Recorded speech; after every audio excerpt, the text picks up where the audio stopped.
अस्सलाम वालेकुम रहमतुल्लाहि। नाज़रीन, मेरा नाम है ताहिर नौज़ सुल्तानी और आप इस वक्त देख रहे हैं मेरा यूट्यूब चैनल ताहिर टेक। दोस्तों, चैनल ज़रूर टेक के नाम पे है, लेकिन वीडियो हमेशा टेक पे नहीं होती, मुख्तलिफ होती हैं। आज मेरी बात है उन दोस्तों के लिए, उन लोगों के लिए जो शौक़ रखते हैं बैरून मुल्क जाने के लिए, और ख़ास तौर यूएई के बारे में मेरी ये मुकम्मल बात होगी। तो आपसे रिक्वेस्ट है कि वीडियो मुकम्मल देखिएगा। इसलिए नहीं कि मुझे कोई लालच है, इसलिए कि अगर आप वीडियो मुकम्मल देखेंगे तो आपको चंद अच्छी बातें, चंद अच्छे मशवरे मिल जाएंगे जो कि आपके काम आएंगे। इसमें कोई ऐसी बात नहीं है कि जिसमें मुझे ज़ाती तौर पे कोई फ़ायदा नज़र आ रहा हो। ये मैं फीस बिल्लाह अवाम और नास के लिए, उन लोगों के लिए, उन बच्चों के लिए, उन दोस्तों के लिए जो बैरून मुल्क जाने का शौक़ रखते हैं, किसी भी कीमत पर, किसी भी तरीके से चंद अहम बातें बताने वाला हूँ ज़ाती तजर्बात की बिना पर। तो आप इससे फ़ायदा हासिल करें तो आपके लिए बड़ी मुफीद होगी। तो जी दोस्तों, आते हैं अपने असल मौजू की तरफ। तो बात ये है कि आजकल एक ट्रेंड चला हुआ है कि अक्सरियत नौजवानों की वो बैरून मुल्क जाने को तरजीह दे रही है।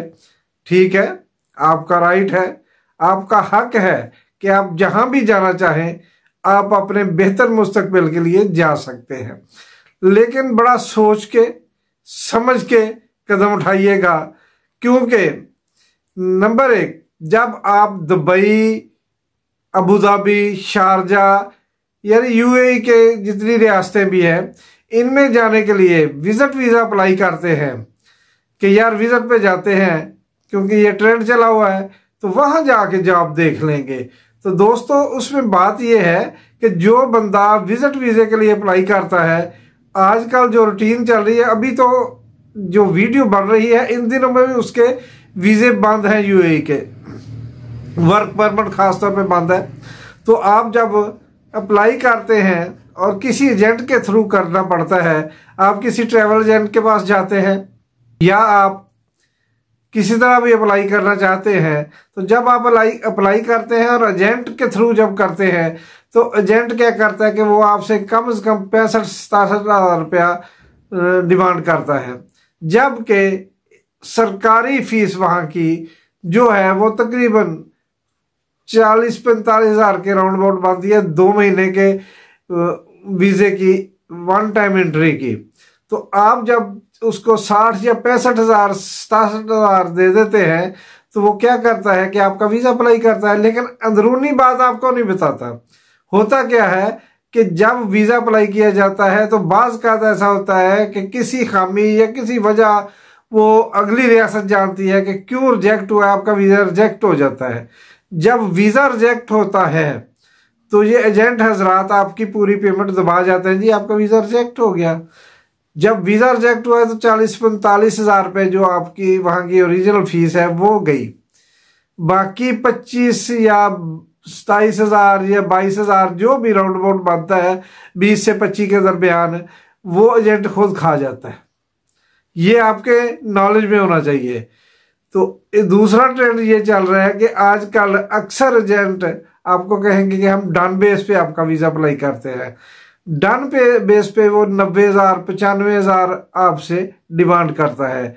तो जब 90-95 हज़ार लेके वो डिमांड का आपका वीज़ा अप्लाई करता है, तो फिर भी अगर रिजेक्ट हो जाए तो फिर आपको परेशानी ये होती है कि पैसे वापस लेने में भी आजकल का चक्कर हो जाता है, जबकि 45 हज़ार का उसको वाकई लॉस हुआ होता है। जो एजेंट 45 हज़ार का लॉस है, वो उसकी कोशिश होती है कि मैं किसी तरह इसको कवर करूं, वो निकलता नहीं है। जब डन बेस पे आप मजबूत है तो आप उससे रिकवर कर लेंगे, अगर कमज़ोर है तो वो आपको कुछ ना कुछ चकमा देने की कोशिश करेगा। ये है आपके पाकिस्तान में जो एजेंट हजरात और ट्रैवल एजेंट्स की सूरत हाल है, ये आपको इस तरह चक्कर देंगे। तो यहाँ पे सबसे पहले आपने करना क्या है कि जब आप एजेंट से बात करेंगे, वीज़ा अप्लाई की, उसको कहेंगे कि अगर खुदा न ख्वास्ता रिजेक्ट हो जाता है तो भाई मेरे सिर्फ आप फीस काट सकते हो, अपना कमीशन वगैरह जो है वो मैं नहीं काटने दूंगा, और वो जो गवर्नमेंट की वहाँ की है वहाँ के आप मुझे बताओगे कि कितने चार्जेस गवर्नमेंट के, विद प्रूफ बताओगे, और रिजेक्ट होने का पेपर भी मुझे दोगे, वो फाइल मुझे वापस करोगे कि ये आपकी रिजेक्शन लगी है, इसमें ये वजह है। इस तरह आप तय कर लेंगे तो बड़े मोहतात अंदाज में आपको वीज़ा अप्लाई करके देगा। और दूसरी बात, अब अगर आपका अल्लाह करे वीज़ा आ जाता है और आप फ्लाई कर जाते हैं, तो इसके लिए क्या होता है कि जब आप वीज़ा आता है तो आपको फिर टिकट लेनी है, रिटर्न टिकट लेनी होती है। एजेंट आपको कहता है कि कोई बात नहीं जी, आप एक तरफ की टिकट ले लें, दूसरी मैं जो है वो फेक बना दूंगा, आप वहाँ चले जाइएगा। आप जब वहाँ जाने के बाद जब सेटल हो जाएंगे तो बस अल्लाह खैर सला आपकी एंट्री हो जाए, दूसरी टिकट की ज़रूरत ही नहीं है। तो ये बड़ा सोच समझ के आपने कदम उठाना है कि रिटर्न टिकट के डबल पैसे होते हैं। वाला 70 की जाने की, 70 आने की, 1,40,000 1.5 लाख रुपये राउंड अबाउट आपका टिकट पे लग जाता है। 65-70 हज़ार रुपये आपके वीज़े पे लग जाते हैं। 2,20,000 ये हो गए, और तकरीबन 2,000-2,500 2,000 की आम जो है वह बता रहे हैं आजकल जो चल रहा है कि 2,000 दिरहम आपने शो मनी भी करवाना है, होता है कि ये मेरे पास 2,000 रुपये है जो मैं यहाँ पे 2 महीने के लिए आया हूँ तो खर्च भी करूँगा, प्लस में होंगे तो आपके लिए बेहतर है। अब आप देखिए कि अगर आपके पास 2,000 भी है तकरीबन 1,60,000 रुपये बन जाते हैं।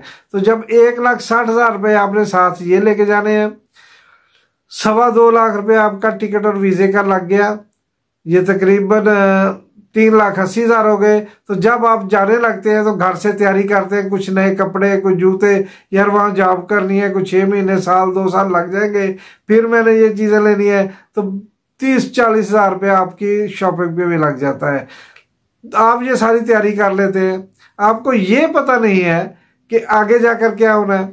बास दोस्त होते हैं, यार आज वो विजिट वीज़े पे काम मिल जाएगा, हम करते हैं, लेकिन जब आप वहाँ पहुँचते हैं तो आपको तब पता चलता है कि जनाब जो मैंने यहाँ रहायश रखनी है ना, रूम शेयर करना है, वो भी सिंगल रूम आपको मुश्किल ही मिलता है, अफोर्डेबल ही नहीं है, तो रूम शेयर करना पड़ता है। तो रूम शेयर का भी 350 से लेकर 400-450 रुपये मंथली, वहाँ के 400-450 दिरहम, ठीक है जी, वो आपको पे करने पड़ते हैं 1 महीने के, वो एडवांस ले लेते हैं। फिर खाना 1-2 दिन 3 दिन कोई दोस्त आपको अफोर्ड करेगा कि चले जनाब मैं आपकी मेहमान नवाजी के तौर पे अब 2 दिन 3 दिन खिला देगा, बाद में वो भी आपको खाना पड़ता है। 350 से 400 तक तकरीबन खाने का मंथली होटल जो है आपसे फिक्स लेगा अगर आप उसके तय करते हैं। तो जनाब ये 800 दिरहम आपके महीने के ये खर्च हो जाएंगे रहायश के और खाने के। उसके बाद अल्लाह जाने जॉब कितना अरसा नहीं मिलती, अगर जॉब ढूंढने के लिए आपने इधर उधर भी लाभाला जाना है तो आपको किराए की बात में भी पैसे चाहिए, दिरहम चाहिए होंगे।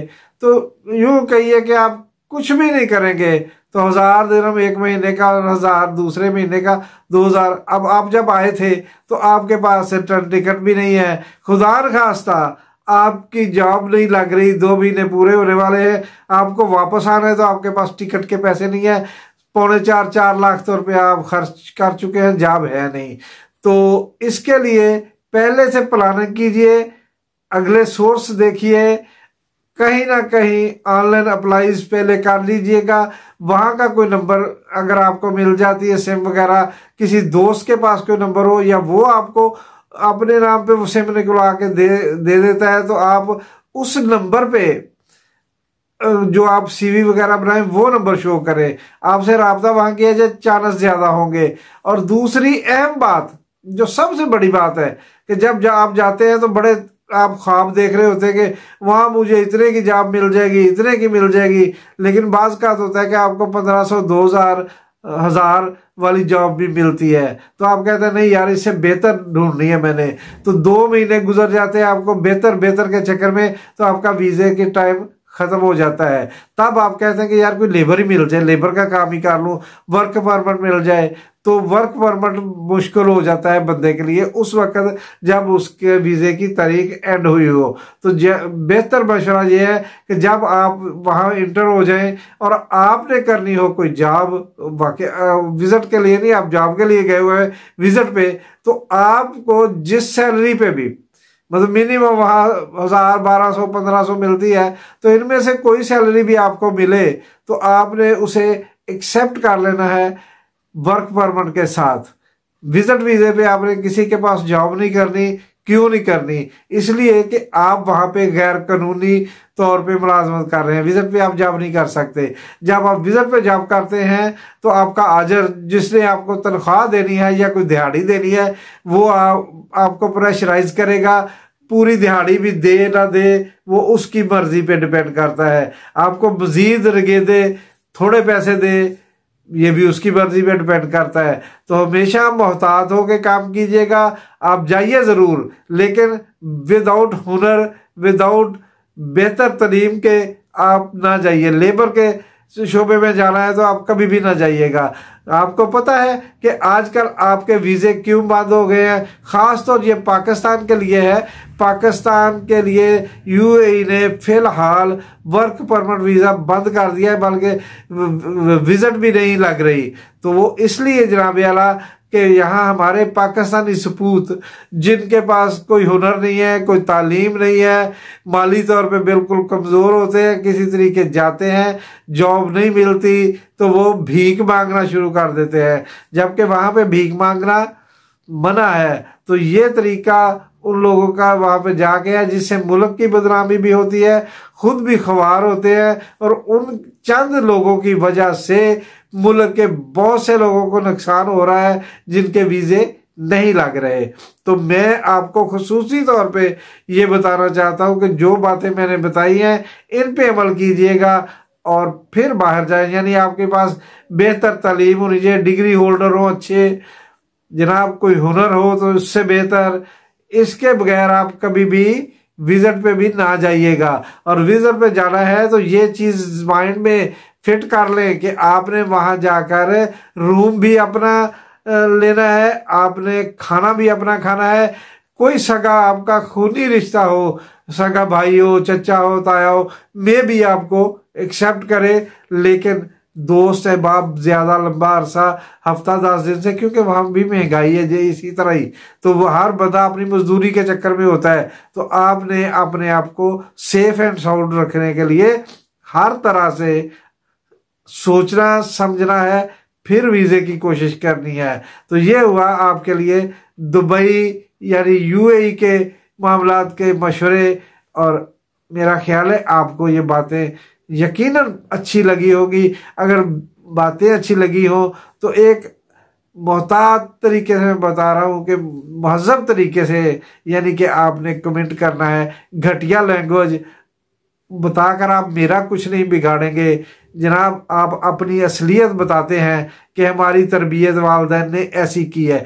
क्यों ये मैं क्यों कह रहा हूं? इसलिए कि गुज़श्ता 6-7 माह में मैंने एक वीडियो अपलोड की जो कि आम लोगों ने बनाई हुई है कि ड्रामे अपलोड करके, यानी ड्रामे देख के उसमें से कुछ लोग अपलोड करके आप कमाई कर सकते हैं। तो वहां पे ऐसे मादर पिदर आजाद लोग जिनकी तरबियत शायद की नहीं गई, यानी हम पंजाबी में कहते हैं कि जम के तो चटिया नहीं, यानी कि जैसे कोई जानवर औलाद को पैदा करता है तो वो चाटता है उसको।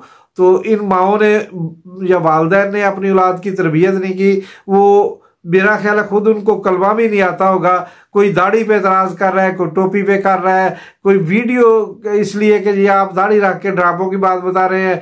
खुद उनको यकीनन, मैं हल्फन तो नहीं कह सकता, लेकिन यकीन के साथ कह सकता हूं कि ऐसे लोग दीनदार होते ही नहीं। जो दीनदार सही दीन वाला बंदा होता है वो दूसरे पे अटैक नहीं करता। ये घटिया लोगों का, कमीने लोगों का काम होता है। वो अपनी नस्ल बताते हैं कि हमारी नस्ल इस तरह की है। तो बहरहाल वो उनकी एक राय है, ठीक है, वेलकम।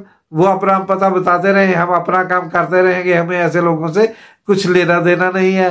तो मेरा ख्याल है वीडियो ज़्यादा लंबी हो रही है, मुझे दीजिए इजाज़त, मिलेंगे किसी नेक्स्ट वीडियो में। जाते जाते आपसे रिक्वेस्ट है कि वीडियो को लाइक भी कीजिए, चैनल को सब्सक्राइब कीजिएगा और वीडियो देखिए मुकम्मल। और मुझे दे इजाज़त, अल्लाह हाफिज़।